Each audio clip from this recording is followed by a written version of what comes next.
Eso nunca, nena, lo verás.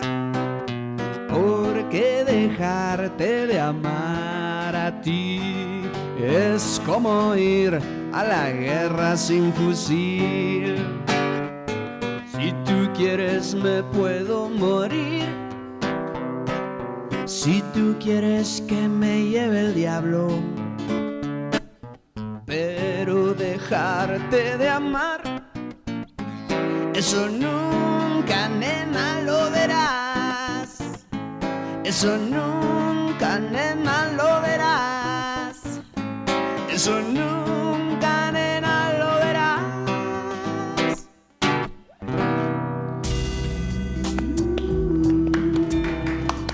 Mamás.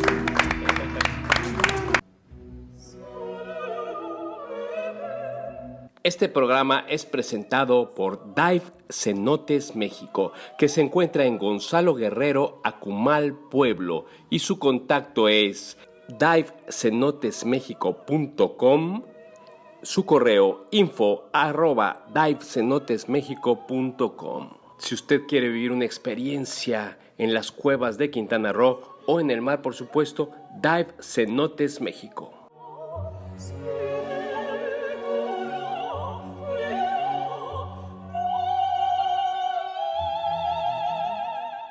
Esto es Primera Llamada, Primera Llamada, Primera.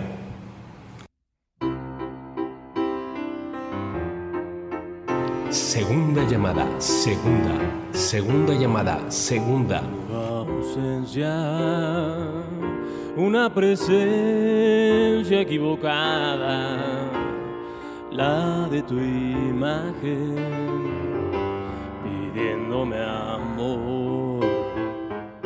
Tercera llamada, comenzamos. Esto es Radio Maroma y Teatro, el programa en el que los artistas hacen grandes peripecias para hacer del ser la manera de ser. Bienvenidos. Abrirte los labios, meterme en tu cuerpo o decirte adiós. Bienvenidos a Radio Maroma y Teatro. Tuvimos al principio del programa a Laragán, uno de los grandes músicos urbanos que empezó su carrera a los 10 años y ha hecho una carrera fantástica, underground en la Ciudad de México. Un gran grupo, el Laragán, excelente músico, Luis. Y hoy el programa está dedicado a Fernando Becerril, uno de los grandes actores mexicanos que triunfó indiscutiblemente en Francia y regresó a su país a triunfar. Vamos a escuchar este programa, esta entrevista que le hicimos al gran Fernando Becerril. Yo soy Toño Reyes, espero que se la pasen muy bien aquí en Radio Maroma y Teatro. Nuestro siguiente invitado es cortesía de Triturados Tanca, ubicado en calle Centauro Norte, esquina Polar Poniente. El teléfono de contacto 984-157-9014. Triturados Tancar. Tradición en Tulum. Fernando Becerril nace en 1944. Desgraciadamente se nos fue el 7 de febrero de 2023. Es un actor mexicano sensacional. Participó en numerosas películas en español, hizo una carrera muy importante en Francia. Él nació en San Luis Potosí, creció en Cuernavaca, Morelos, y bueno, tenía una casa maravillosa en Puerto Escondido, en Oaxaca, donde pasó sus últimos años. Él vivió en París 20 años, eso nos va a platicar y lo vamos a escuchar, y decidió regresar a México en 1995. Las películas en las que participa en La marca del zorro, Voraz, El crimen del padre Amaro, Zapata, El día menos pensado, la leyenda del zorro, Nunca en domingo, Espérame en el otro mundo, Kilómetro 31, La zona, Caja negra, Agarra al gringo, Mariachi gringo. Bueno, sensacional actor. Vamos a escuchar algo de lo que nos platicó Fernando Becerril, actor mexicano, actor de primer nivel, hoy en Radio Maroma y Teatro. En este caso yo soy actor, y les puedo contar por qué soy actor. Bueno, es un poco difícil, pero cuando era muy joven, muy niño casi, formaba parte de un coro en Cuernavaca, de donde soy, y alguna vez hicieron una obra donde yo tenía que ser un payaso triste, por cierto. Y lo hice, pero nunca me acordé. Y después de terminar la secundaria vine a la preparatoria y vine a Ciudad de México a estudiar en Prepa 5, Cuapa, y había una actividad estética que había 5 materias obligatorias, 3 selectivas y una actividad estética, y de actividad estética había oratoria, fotografía, teatro y danza, creo. Entonces me acordé que yo había hecho ahí algo una vez en un escenario y dije, pues voy a ver el teatro a ver qué tal. Y fui y tuve la suerte de que el director de ese grupo de teatro era Héctor Azar. Héctor Azar, que para mí es un nombre muy importante en el teatro mexicano, y me preguntó por qué quería estar yo allí y todo, y entonces le conté que cuando tenía 14 años me había dado una conmoción cerebral y que cuando desperté dije, quiero ser actor. No, eso no es cierto. Pero el ambiente era muy maravilloso, muy bonito, e incluso Héctor Azar me habló mucho de un señor, un hombre de teatro francés muy importante que se llamaba Jacques Copeau. Jacques Copeau es un hombre de teatro muy, muy importante, pero resulta que no me hacía mucho caso. Yo hacía un papelito en 2 años que estuve en ese grupo, de los 2 años de preparatoria, y nada, resultó que yo no iba a ser actor. Pero sí, como había estudiado un poco de piano de joven, me atraía mucho y quise estudiar para pianista. Yo quería ser pianista. Y en la Escuela Nacional de Música y la universidad conocí a otro hombre muy importante para mí, que es Raúl Cermeño, y que tenía un grupito de teatro. Y Raúl Cermeño me dijo, oye, pues ¿por qué no vienes también a un grupo de teatro aquí? Pues estás estudiando piano y esto está padre y todo.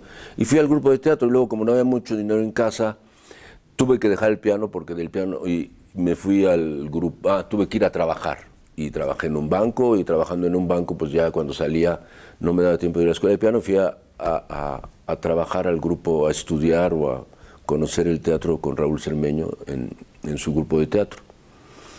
Yo le agradezco mucho a Cermeño muchas cosas en ese sentido, porque es la primera persona que pensó que yo podía ser actor.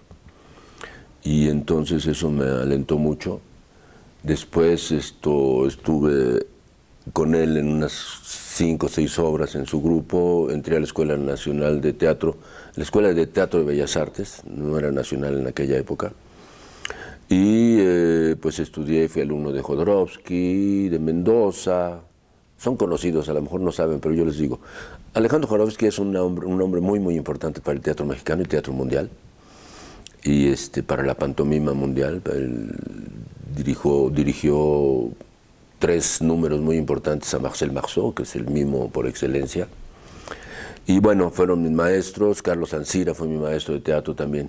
Hice la escuela, empecé a trabajar mucho, ya podía vivir del teatro un poco porque hacía papelitos chiquitos, hacía Trashumante, que había inventado Héctor Azar también, que era los domingos, donde de casualidad fui un payaso otra vez.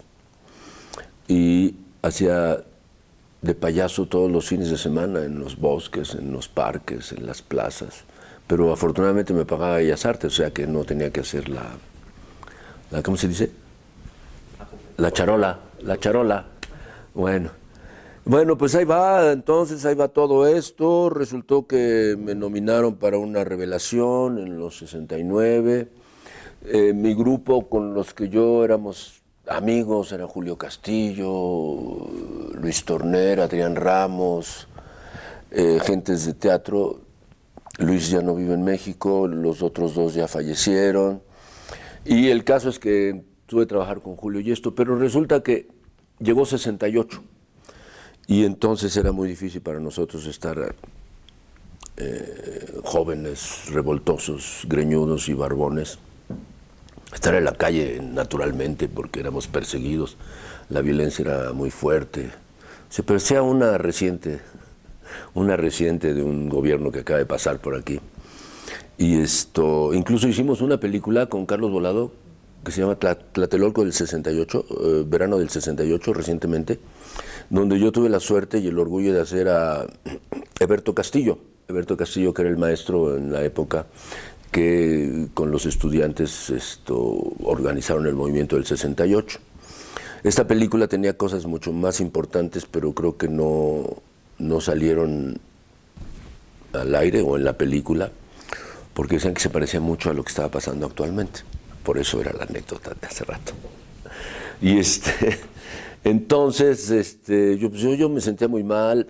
Incluso como joven actor, Televisa ya me estaba llamando, yo no quería hacer televisión. En esa época nadie queríamos hacer televisión, los actores medio mamonzones. Y solicité una beca para irme a Francia. Qué interesante, mi querido Fernando. Bueno, evidentemente sí había un rechazo a Televisa porque esta cuestión de las novelas no era bien vista por muchos actores.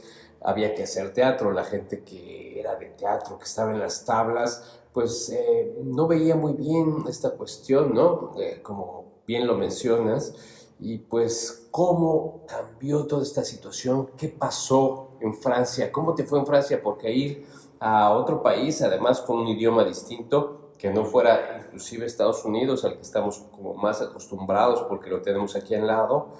¿Cómo te fue en Francia, Fernando? Me dieron una beca para estudiar en Francia, donde trabajé con Jean-Louis Barrault, un gran hombre del teatro mundial. Y resulta que me acordé mucho de Jacques Copeau, aquel francés de quien me había hablado Héctor Azar cuando yo era muy joven. Una anécdota muy bonita. Estaba yo en el teatro viendo un espectáculo de danza, creo, y el Teatro de la Ville en París, y es un teatro que está así muy inclinado. Y como yo había trabajado en ese teatro, me invitaban, pero me dejaban entrar hasta atrás. Y entonces ahí viendo, mientras empezaba, y que veo a Dagoberto Guillomán, no sé si saben quién es. Dagoberto Guillomán es un director de teatro mexicano, muy famoso porque además dirigió una obra que se llama Yo también hablo de La Rosa, de Emilio Carballido, que tuvo mucho éxito en México. Y entonces bajé corriendo a saludar al maestro. ¡Ay, Becerril, ¿cómo está? Pues bien, maestro, ¿qué hace usted por aquí? Yo aquí con mi beca. Ah, pues oiga, fíjese que vine a montar con un director francés también la traducción de Yo también hablo de La Rosa de Carballido. Y ay, nos gustaría mucho que hubiera un mexicano en la compañía aquí, aunque salió, pero me dice, no, pues pero ya no hay más que el que echa voladitos y el pordiosero y todo. Pues sí, maestro, lo que sea, a mí me encantaría esto, la verdad, una obra en un centro dramático nacional, que son importantes en Francia. Y bueno, sí, háblele aquí, y hablé. Oiga, pues yo soy el actor mexicano que les habló el maestro. Sí, cómo no, denos su teléfono y está bien ya, está perfecto. Pues a la semana que me hablan por teléfono y que me dicen, oigan, queremos hacerle una audición para ver si puede hacer el personaje de Maximino. Pero es una audición de francés, nada más de idioma, porque ya nos hablaron mucho de usted en México y no sé qué tanto. Y pácatelas. Mi primer papel principal en Francia. Y entonces en esta situación yo dije, bueno, ya la hice, me quedo en Francia. Entonces ya me pagaban muy bien, según yo, porque después algunos actores que estaban conmigo en la obra, franceses por supuesto, me dijeron, oye, pues ¿cuánto te pagan? Mano, te vieron la cara. Digo, para mí era un chorro de dinero, yo estaba feliz porque aquí nunca nos pagan. Y no, pues te hubieran pagado el doble por lo menos y no sé qué. Bueno, pues ya pasó. El caso es que poco a poco me empecé a instalar en Francia, se acabó mi beca, o sea que esta obra que hice con Dagoberto era todavía en el momento de mi beca, y yo ya había hecho 2, 3 cosas antes donde me habían pagado, pero supuestamente no teníamos derecho. No tenían derecho a que me pagaran. Otra cosita preciosa que pasó. Para que me contrataran para este personaje, como yo era actor extranjero, la compañía tenía la obligación de hacer audición primero a muchos franceses, a ver a qué francés contrataban. Bueno, entonces este personaje tenía que tener características muy especiales. Entonces le pusieron todas las características mías, todas, que canta mexicano, que canta José Alfredo Jiménez, y que canta esto, y que canta esto, y que habla español, y que tiene que ser con... Le pusieron todos los pretextos para que ningún francés quedara en ese personaje, evidentemente, pero sí tuvieron que hacer audiciones, lo cual me parecía muy extraño. El caso es que ya habían hecho el catálogo, las necesidades del personaje, como si fuera yo. Entonces ya, pues ya me quedé con el personaje. Bueno, entonces sí, ya eso se acabó. Fue muy padre porque hicimos la primera gira que hacía yo por toda Francia, además de actuar en un teatro del este parisino durante un mes. Y eso también me hizo conocer Francia y todo. Era yo felizazo, ¿no? O sea, eso era maravilloso. Y poco a poco empecé a trabajar. Conocí gentes muy importantes, de las cuales una especialmente. En la comedia de Saint-Étienne, la Comédie de Saint-Étienne, donde eran los productores de Yo también hablo de la Rosa, el fundador era Jean Dasté. Ahorita les digo por qué les cuento todo esto, porque Jean Dasté era el nuero se dice o el yerno de Jacques Copeau, aquel gran maestro del teatro francés que inventó la descentralización teatral francesa y todo esto. Entonces ahí lo conocí y todo, platicamos y todo. Quedó un poco ahí. Unos años más tarde trabajé en una compañía nacional de teatro para niños, para jóvenes, y al mismo tiempo hacíamos teatro para adultos eventualmente. Y la directora de esta compañía de teatro, que se llamaba La Pomme Verte, la manzana verde, era Catherine Dasté, la hija de este señor Jean Dasté, o sea, la nieta de Jacques Copeau, y que era padrísimo. Entonces, todo fue dando vueltas, que resultó que del primer personaje importante de teatro del que me había hablado Héctor Azar, resultó que estuve trabajando con ellos en la familia, incluso fui a la casa de ellos, y la hija de Jacques Copeau, que era la mamá de esta señora Catherine Dasté, Mayenne, que fue actriz de Jean-Louis Barrault y de muchas gentes importantes en Francia, me hicieron favor de regalarme un objetito de Jacques Copeau.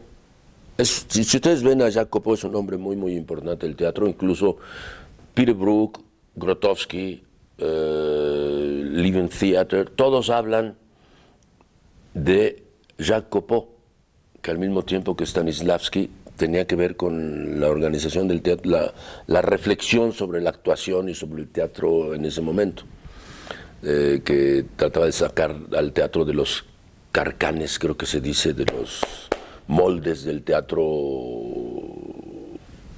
falso, del teatro superficial y todo esto, ¿no? Que lo querían hacer mucho más importante. Entonces una cajita, una pinche cajita ahí de madera, pero yo la guardo como si fuera un objeto preciado, precioso, ¿no? Y así pasó todo. Todo esto hizo que me quedé 26 años en Francia, como actor y director de teatro, cine y esto. Dirigí bastantito, estuve actuando, incluso fui asistente de la comedia francesa, de Jean-Pierre Miquel, un gran amigo.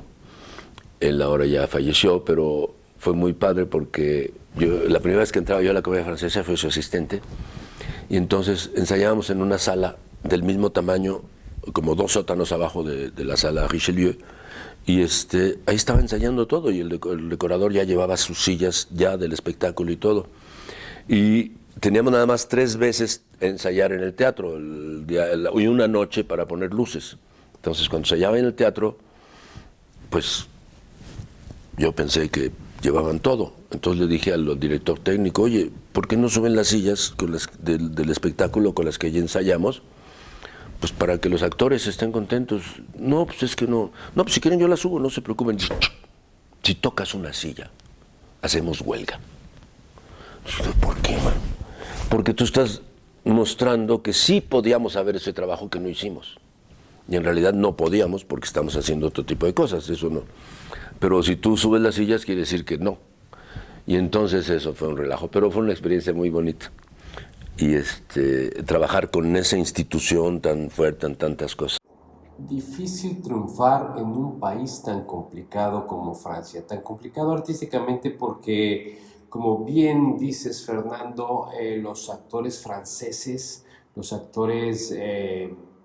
artistas franceses tienen un nivel muy fuerte artístico y esto hace que no sea fácil entrar. De hecho, la ópera, por ejemplo, en la ópera en Francia, cuando un tenor famoso baja una de sus áreas, porque esto pasa medio tono o hay algo en donde no se canta exactamente como debe de ser, hay una exigencia muy fuerte y los tenores pues tienen que hacerlo, saben que la exigencia del público francés es muy fuerte y haber logrado, Fernando, este triunfo en un país tan exigente es verdaderamente un agasajo. ¿Y qué es lo que te hace regresar a tu país, a México? ¿Por qué regresar a México cuando ya estabas triunfando de tal manera en Francia? Empecé a hacer cine de televisión, porque las cosas en televisión se hacen como en cine, no es como telenovela. Antes de llegar a México no había hecho telenovelas.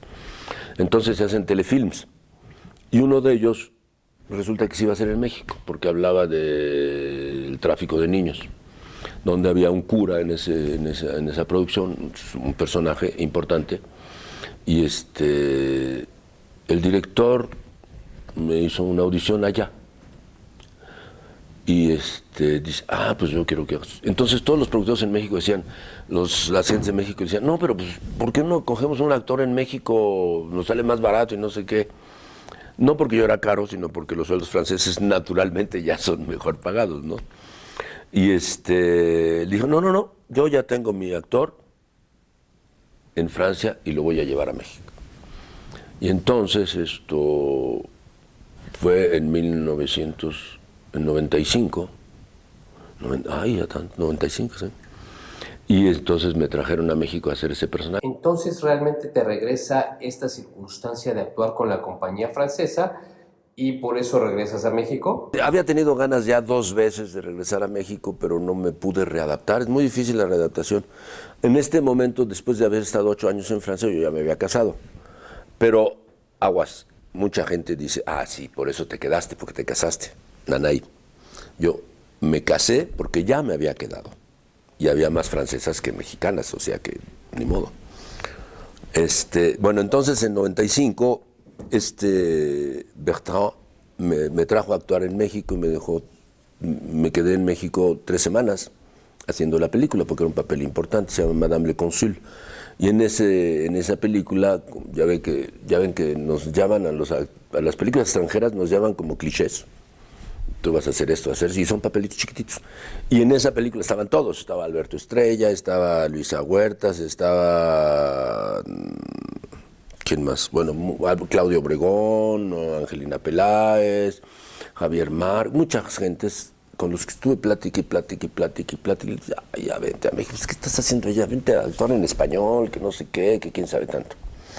Pero resulta que en 95, no están para saberlo, pero ya les voy a decir, cumplí 50 años. Entonces, cuando estaba yo aquí, resultó que fue en estas fechas, en mayo, pasé mi cumpleaños, y entonces mi familia también, que no me habían visto, que no me veían seguido y todo, pues vamos a festejar tus 50 años. Y me hicieron un fiestón con primos, amigos de infancia y todo, y se me revolvió todo. O sea, inconscientemente, yo creo que no me daba yo cuenta, pero ya tenía yo 25 años en Francia y me había ido cuando tenía 25. Entonces, ¿de dónde soy? ¿Qué pasa? Qué sufrimiento horrible. Y entonces, bueno, ya platiqué con mis cuates haciendo todo esto y todo, regresé a Francia y mi mujer y mis hijos me decían, papá, ya no estés dando lata, ya no estés hablando de México todo el tiempo o no sé qué. Y entonces dijeron, bueno, pues ya vámonos. Y ellos fueron los que me empujaron a venirme a México. Y entonces digo, bueno, pues sí, pero nos vamos 2 años por lo menos y no tiene caso, como las otras veces que yo había venido, y que a los 9 meses ya me regresaba porque no me había podido adaptar. Incluso resultó que en aquella época, esta vez que vine, que sí me quedé, Estuve a punto de regresarme porque las cosas iban mal, porque empecé una obra de teatro, ensayar una obra de teatro con Luis de Tavira, no funcionamos, y yo me deprimía y después ya no teníamos de qué vivir y todo esto. Y entonces, afortunadamente, me salió La Máscara de Zorro, donde yo era un extra especial, porque éramos los dones. Entonces tuve mucha suerte porque eso nos ayudó a quedarnos en México porque materialmente sí me ayudó un poquito. Y estando en Zorro me empezaron a hacer un casting, ahora se dice, una audición para Demasiado Corazón, la primera telenovela en mi vida que yo hice y que era la de narcotraficantes y con gentes todos los actores eran muy conocidos y me dieron un papel medio pequeño, pero les gustó que se volvió el antagónico. Ya ven que en la telenovela escriben medida por medida, y resultó que se volvió el antagónico, que era el gran narcotraficante director de la policía, ¿no? Pero antes, sí. Bueno, entonces con la obra de teatro ya no tenía dinero, me deprimía y todo. Y que la gente me dijo, no, pero ¿qué haces en México? ¿Por qué te regresaste a México? Si estabas en Francia, tan padre. Digo, pues resulta que está uno mejor aquí, ¿eh? El primer mundo, mitote. No se los aconsejo, para allá vivir. Cuando uno va de turista es muy bonito y todo, sabes que vas a gastar tanto dinero y todo, pero ya vivir con las condiciones del primer mundo y todo, que se lo está llevando pifas, por cierto, a todo el primer mundo. Y bueno, el caso es que, ¿por qué te regresas? Bueno, pues nostalgia del taco.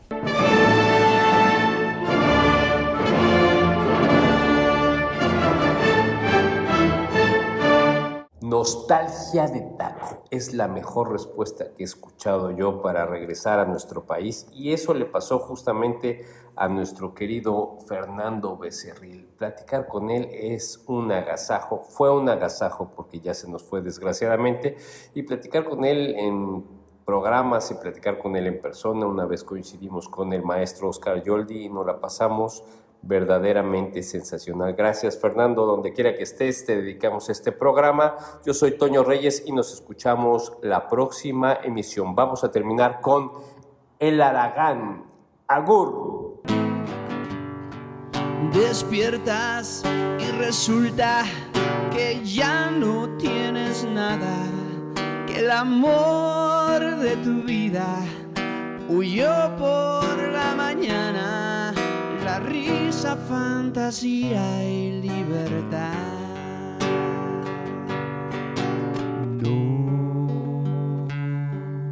No sé por qué se van, la vida quemando ya está.